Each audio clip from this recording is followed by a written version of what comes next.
एक सत्राजित नाम के राजा हुए जिन्होंने सूर्य भगवान की तपस्या करके समयंतक नाम की एक मणि को प्राप्त किया। और उस मणि की विशेषता है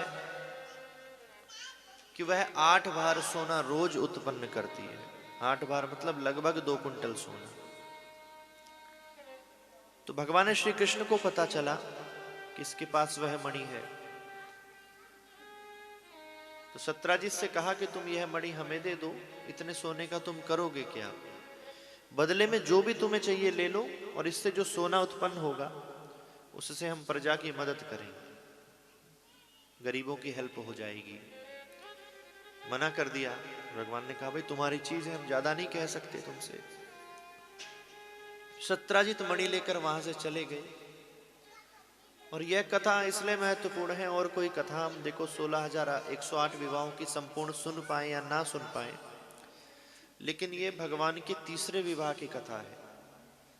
कथा प्रारंभ हुई पहले विवाह के बाद, लेकिन है ये तीसरे विवाह की कथा। गलती से कोई भादव की चौथ का चंद्रमा देख ले तो क्या होता है, उसे कलंक लगता है। बिना गलती के भी आप पर कोई अपयश लग जाएगा कि यह काम आपने किया है। और गलती से जाने अनजाने में हम कभी अगर देख भी लें तो इस कथा को श्रवण करने से उसका दोष जो है वो मुक्त हो जाता है। इसलिए करवा चौथ के दिन भी माताएं देखो छन्नी के द्वारा चांद को देखती हैं। सीधा देखना मना है, चौथ का चंद्रमा। तो एक दिन भरी सभा में सब लोग बैठे हैं, भगवान श्री कृष्ण, सत्राजित एवं अनेक राजा बैठे हैं, किसी विषय पे चर्चा चल रही है। और सत्राजित ने उस मणि को अपने गले में धारण कर लिया है माला के रूप में, और कोई उनकी मणि की ओर देख नहीं रहा। सत्राजित को बहुत समय हो गया, सोचने लगे कोई देख ही नहीं रहा मणि, कैसे देखे? तो क्या करने लगे कि मणि को बार बार हिलाने लग गए ऐसे ऐसे, ताकि किसी की नजर पड़े। बंधुओं, एक चीज का विचार किया आपने? कोई वस्तु हम लेते हैं अपने सुख के लिए लेते हैं या दूसरे के सुख के लिए? दूसरे के सुख के लिए, अपने सुख के लिए। लेकिन अपने को सुख कब तक मिलता है उसमें पता है? जब तक सामने वाला ये कहता है हाँ बहुत अच्छे लग रहे हो, आपने बहुत सुंदर कपड़े बनवाए, वैसे भी जम रहे हो फूफा जी, आज क्या बात है, आप तो रोज ही जमते हो, पर आज तो बिल्कुल वाइट वाइट, क्या बात है। मन खुश हो गया होगा आपका, हाँ बिल्कुल जम रहे भाई, महाराज जी कह रहे हैं। तो ये क्या है? किसी ने बहुत सुंदर श्रृंगार किया, 50,000 का कोट पैंट बनवाया, किसी माता ने लाखों की साड़ी खरीदी। कोट पैंट पहनने के बाद जब आप आईने के आगे खड़े हुए तो ऐसा लग रहा है कि भाई हमसे सुंदर इस धरती पर कोई दूसरा नहीं है, हर व्यक्ति को ऐसा लगता है। और जैसे ही आप पार्टी में या मीटिंग में पहुंचे जहां आपको जाना है, कोई सज्जन मिल गए और उन्होंने आपसे कहा, अरे यादव जी कैसा कोट पैंट पहन लिया, ये सूट तो आप पे अच्छा नहीं लग रहा, फिटिंग इसकी अच्छी नहीं है, कलर इसका अच्छा नहीं है। अब तो गए तो बड़े आनंद से थे, पार्टी में मिलेंगे, घूमेंगे, नाचेंगे, खाएंगे, पिएंगे, अब एक भी गिलास गले से नीचे नहीं उतर रहा है। क्यों नहीं उतर रहा है? कि सामने वाले ने कह दिया कि ये ड्रेस अच्छी नहीं लग रही। तुरंत ही वहां से चल पड़े, आकर कपड़े फेंक दिए घर में, आज के बाद नहीं पहनूंगा। किसके सुख के लिए पहने? दूसरे के सुख के लिए। श्रीमद् भागवत जी, अकामः सर्व कामो मोक्ष कामा उदारदी। कोई अकाम हो, कामनाओं से भरा हो, वह सब तो ठीक है,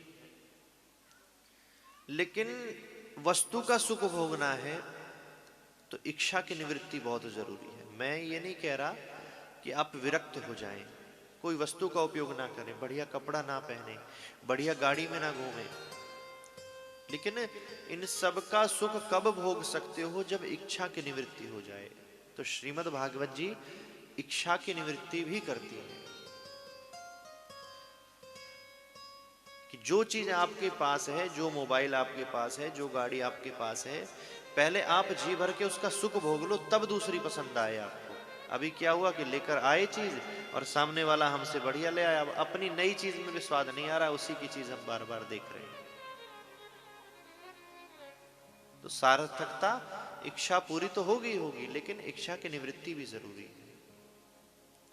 और जो वस्तु का उपयोग कर रहे हो वह अपने सुख के लिए करो, ना कि दूसरे के सुख के लिए। दूसरा कह रहा है ये चीज अच्छी नहीं लग रही, पहले विचार करो, किसी गुरुजन से, किसी सज्जन से चर्चा करो, क्या ये मेरे लिए उचित है या नहीं। ये समाज तो कुछ भी कह सकता है आपके लिए। चार लोग एक जगह बैठकर ताश खेल रहे हैं, चारों आपके मित्र हैं, आप जाकर बैठ गए, आप नहीं खेलते हो, आपसे 2-4 बार कहा खेलने को, चार लोग कह रहे हैं तो हम भी खेल लेते हैं। नहीं, अपने आप से पूछो ये उचित है कि नहीं उचित है। सामने वाला गलत कर रहा है तो हम क्यों गलत करें। मुझे खेलने में सुख नहीं मिलता, मैं नहीं खेल रहा, तुम खेलो, क्या दिक्कत है। पहले तो समझाए, मना करें, नहीं मान रहा है तो उसको खेलने दो, हमें क्या मतलब।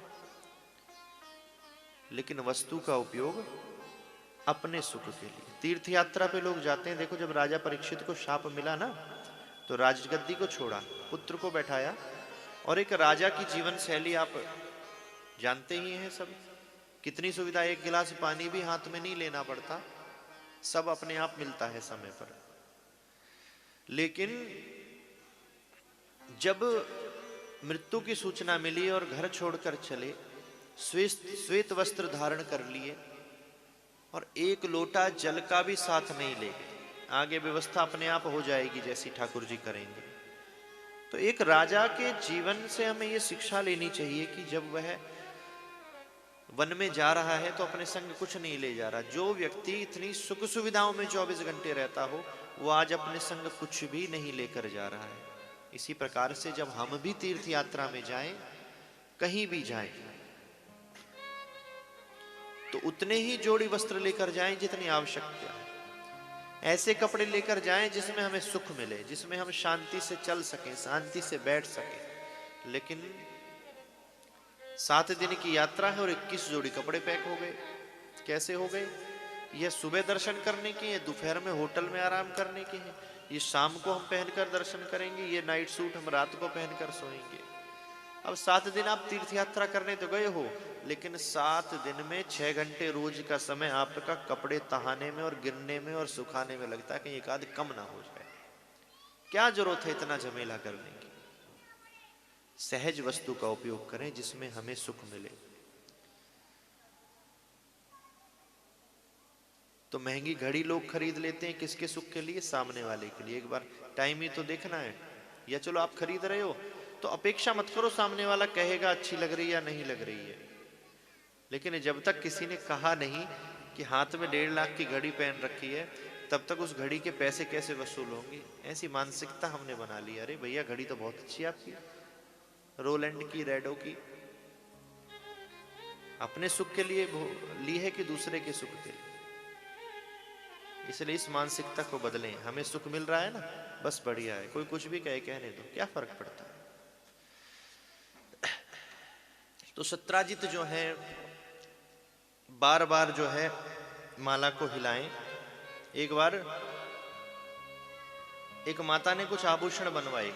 आभूषण कैसे बनवाए कि पति की मेहनत की कमाई में से कुछ पैसा बचा बचा कर बनवा लिया। पति ने पूछा ये कहां से आया हार तुम्हारे पास? कहने लगी भाई ने दिया है। भाई ने पूछा कहां से आया? पति ने दिया। ये कला माताओं के अंदर है। अभी एक सज्जन मिले हमें 1-1.5 महीना पहले दिल्ली में। उनकी 10-12 हजार रुपए सैलरी थी और कह रहे हैं जब वो नोटबंदी हुई तो हमारी पत्नी के पास 5,56,000 रुपए कैश निकला। कह रहे हम तो चौंक गए कि हमारी जेब में तो कभी 10,000 भी नहीं रहे, तुम्हारे पास इतने पैसे कहां से आ गए? मैंने कहा पोल तो बहुत लोगों की खुली थी नोटबंदी के बाद। तो ये क्षमता है। गृहिणी का मतलब यही है जो सुचारू रूप से सब व्यवस्था चला सके, कुछ सेविंग कर सके। गृहिणी वो नहीं है जो अपव्यय में पैसा बर्बाद कर रही है। गृहिणी वो है जो सारे बैलेंस को बनाकर घर के रखती है। तो भैया वो हार पहनकर आ गई और सब सहेलियों की आ गई, किसी ने पूछा ही नहीं कि हार बहुत सुंदर है। एक दिन क्या किया, अपने घर में आग लगा दी। इतनी क्रोध में आ गई, पूरा गांव आया, आग बुझाने लगा और भीड़ में आग की उस लपट की रोशनी में किसी ने देखा, पड़ोसन ने, अरे बहन कितना सुंदर हार है, ये तुम कब लाई, कहां से लाई? कहने लगी लाए हुए तो 1 महीना हो गया। और उसके बाद तुमसे भी 4 बार मिल ली। ये बात आज से पहले कह दी होती ना कि बहुत अच्छा हार लग रहा है, तो कम से कम घर तो नहीं फूकना पड़ता। घर फूक दिया हार दिखाने के चक्कर में, कम से कम ज्यादा लोग आएंगे देखने के लिए। तो दिखावा जो है सिर्फ हमें परास्त की ओर ले जाता है, उन्नति की ओर नहीं ले जा सकता दिखावा। सहज रहो, जिस चीज में आपको सुख मिले। आपको कोट पैंट में सुख मिलता है तो आप रहो, शेरवानी में मिलता है तो रहो, आपको मिलना चाहिए। पर मिलेगा नहीं 10-12 किलो के कपड़े पहनने के बाद। हमसे भी कहते हैं लोग, महाराज जी शेरवानी पहन कर और ये करके वो करके बोला करो कथा, इतने बड़े बड़े बाल रखकर। मैंने कहा भैया इतना वजन ही नहीं संभालो जा रहा हो, 10-12 किलो और लाद लूंगा तो 4 घंटे कैसे बैठ पाऊंगा। तो बार बार माला हिलाएं, भगवान श्री कृष्ण की नजर पड़ी, ये क्यों हिला रहा है, क्यों हिला रहा है भगवान। अब मुस्कान आ गई चेहरों पर, भगवान श्री कृष्ण हंसने लगे तो सब हंसने लगे। अब सत्राजित को लगा कि हमारा बहुत बड़ा अपमान हो गया, सब हंस पड़े और उठकर चला गया वहां से, अपमानित महसूस किया स्वयं को। और कुछ समय के बाद उसने अपने भाई को वह मणि दे दी। भाई वन में गए और वन में जाने के बाद एक शेर ने उनके भाई को मार दिया और मणि ले ली, सत्राजित के भाई को। कुछ दूर शेर लेके गया, सिंह को एक रीछ ने मार दिया और रीछ उस मणि को लेकर चला गया। अब लोग सत्राजित के पास आने लगे, भाई तुम्हारा भाई मारा गया, बहुत दुख है। उससे भी ज्यादा दुख इस बात का है कि तुम्हारी मणि खो गई, जिसको तुमने इतनी मेहनत करके प्राप्त किया था। किसी पे शक है क्या? सत्राजित ने कहा मुझे तो किसी पे शक नहीं है। बोले ध्यान से सोचो, किसी पे शक है क्या? और एक चीज हमारे देश में फ्री में मिलती है, कौन सी? एडवाइस। 99.9% ठीक नहीं मिलेगी, 0.1% ठीक मिलेगी। तो अच्छी सलाह देखो, और सलाह जो है आदमी को राजा बना सकती है और सलाह आदमी को नरक में ले जा सकती है। तो महत्वपूर्ण है कि आपका जीवन का सलाहकार कौन है। कौरवों का सलाहकार कौन था? शकुनी। क्या कर दिया? सबको समाप्त करा दिया। पांडवों के सलाहकार कौन थे? श्री कृष्ण। क्या किया? 5 होकर भी सब हार गए कौरव, और ये 5 होकर भी सबको हरा दिया और राजा बन गए। तो जीवन में सलाहकार का बहुत बड़ा महत्व है। और बहुत से निर्णय ऐसे आते हैं कि जब हम स्वयं अपनी समझ से निर्णय नहीं ले पाते, तब सलाहकार किसको चुने? सदगुरु को चुने। ये परंपरा बनाई ही इसलिए गई है, सिर्फ दीक्षा लेने के लिए गुरु परंपरा नहीं है। जब जीवन की किसी विषम परिस्थिति में हम कोई निर्णय ना ले पाए, तब गुरु के पास जाकर हम सलाह ले सकते हैं कि यह चीज समझ में नहीं आ रही, कैसे हो। इसीलिए गुरुजनों को हमारे जीवन में आना बहुत जरूरी होता है। तो लोगों ने सलाह दी, सत्राजित ने कहा हाँ, हंसी तो आ गई थी श्री कृष्ण को सभा में। लोगों ने कहा हाँ तो पक्का 100% उन्होंने ही मणि चुराई है। बोले कैसे? जाकर वृंदावन में पूछ लेना, अब से नहीं, वो तो बचपन से ही चोरी करता है। जब छोटा था तो माखन चुराता था, अब राजा बन गया तो मणि चुराने लगा। बोले हाँ ये बात तो ठीक है। 2-4 लोगों से और सत्राजित ने कहा कि मुझे श्री कृष्ण पर कुछ शक है। सबने कहा शक नहीं, शक को यकीन में बदल दो। हाँ उन्होंने ही चुराई है, बचपन से ही चोरी करते हैं, माखन चोर नाम है, अब मणि चोर हो गया। अब चारों ओर सत्राजित ने खबर फैला दी कि हमारे भाई को कृष्ण ने मार दिया और मणि को चुरा लिया। भगवान कृष्ण को सूचना मिली। भगवान कृष्ण ने सोचा यह कैसा कलंक लग गया, बलराम जी को बताया। दाऊ भैया ने कहा जरूर चौथ का चंद्रमा भादव में देख लिया होगा, तो कलंक तो लगनो ही है। कहने लगे कलंक की बुराई नहीं है, लेकिन जब चोरी हम करते थे तो उस लीला को सुनने के लिए और देखने के लिए लोग आज भी तरसते हैं। परसों देखो आपने दर्शन किया माखन चोरी लीला का, कितना आनंद आया श्रवण करने में। था कैसा लगा, साक्षात ठाकुर जी माखन चोरी कर रहे हैं। और आज ना चोरी करी ना किसी को मारा, तब ऐसा इल्जाम लग गया। क्या करा जाए? भगवान श्री कृष्ण गए उस स्थान पर जहां सत्राजित की भाई की मृत्यु हुई थी, और वहां पर जाकर देखा कि एक सिंह के पैर के निशान मिले। उन पैरों के निशान को देखकर आगे गए तो देखा सिंह मड़ा पड़ा है और एक भालू के यानी रीछ के पैर के निशान है। थोड़ा और आगे गए तो रीछ मिला, और रीछ एक गुफा के बाहर बैठा है। गुफा के अंदर नजर पड़ी तो देखा रीछ के जो बच्चे हैं उस मणि से खेल रहे हैं। भगवान को शांति मिली, चलो मणि तो मिल गई, इससे तो हम ले ही लेंगे जैसी भी ली जावे। कहा भैया ये तुम मणि हमें दे दो, बचले में जितना भी तुम्हें धन चाहिए वह मैं तुम्हें दे सकता हूं। और ऐसे ऐसे मुझ पर कलंक लग गया कि मणि को मैंने चुरा लिया और राजा के भाई को मार दिया, जबकि ऐसा मैंने कुछ किया नहीं है, तुम्हें जो चाहिए वो ले लो। भालू ने मना कर दिया कि मेरे बच्चों को जो चीज पसंद आ जाए मैं लाखों करोड़ों मिलने के बाद भी वह चीज नहीं दे सकता, और ये मणि मेरे बच्चों को पसंद है, मेरे बच्चे इससे खेल रहे हैं। बार बार भगवान ने कहा कोई और रास्ता, कोई और रास्ता। तब उस रीछ ने कहा एक ही रास्ता है, अगर आप युद्ध में मुझे परास्त कर दो तो यह मणि मैं आपको दे सकता हूं। भगवान ने विचार किया कोई रास्ता ही नहीं है, चलो देखते हैं, और युद्ध प्रारंभ किया। और वो रीछ कोई और नहीं, स्वयं जामवंत जी महाराज त्रेता से द्वापर में पधारे। युद्ध प्रारंभ हुआ। अब बार बार भगवान कृष्ण का ही दांव मजबूत पड़े, और जब लगे कि भगवान श्री कृष्ण रीछ को हरा देंगे तो भगवान अपने ही दांव को बदल दें, ऐसे लगे कि हारने लग रहे हैं। जामवंत जी को अंदाजा हो गया कि ये मुझसे बड़े योद्धा हैं और मुझे हरा भी सकते हैं, पर दांव क्यों बदल देते हैं मौका लगने पे, मुझे गिराते क्यों नहीं। आंख बंद करके श्री राघवेंद्र सरकार का ध्यान किया, प्रभु बताइए क्या लीला है आपकी।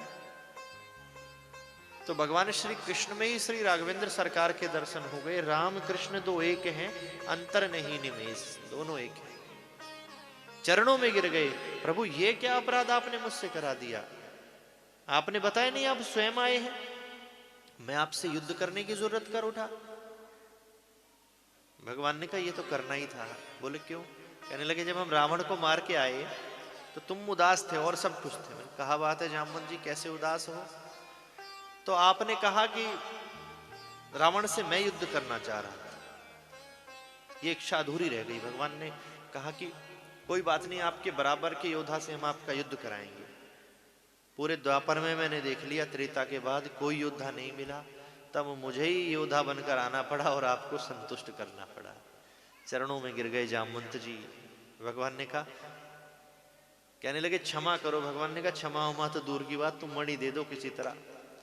कहने लगे मणि तो मैं दे दूंगा, पर जब दूंगा जब आप मुझे क्षमा करोगे। भगवान ने कहा क्षमा तो कर दिया,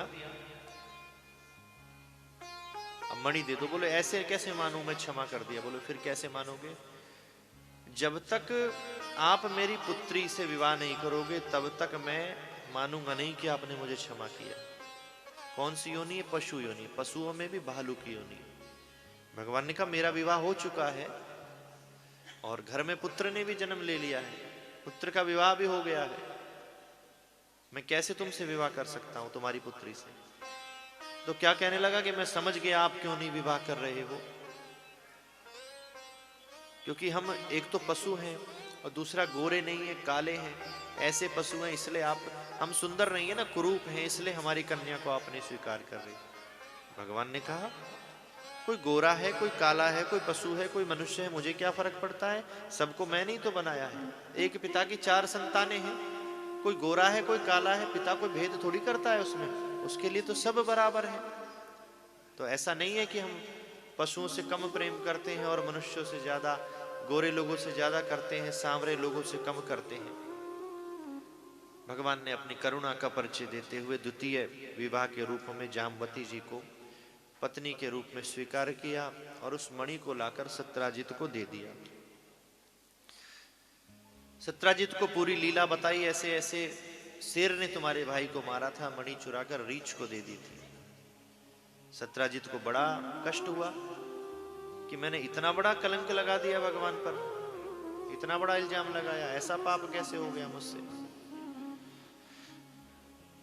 तो सत्राजित भी चरण में गिर गए और कहने लगे कि आप मुझे क्षमा कर दो। भगवान ने कहा क्षमा कर दिया, अब यह मत कहना किसी से कि मैंने तुम्हारे भाई को मारा है। कहने लगे ठीक है, लेकिन एक बात पर ही मैं मानूंगा कि आपने मुझे क्षमा किया। कौन सी बात पे? आपको मेरी पुत्री से विवाह करना पड़ेगा।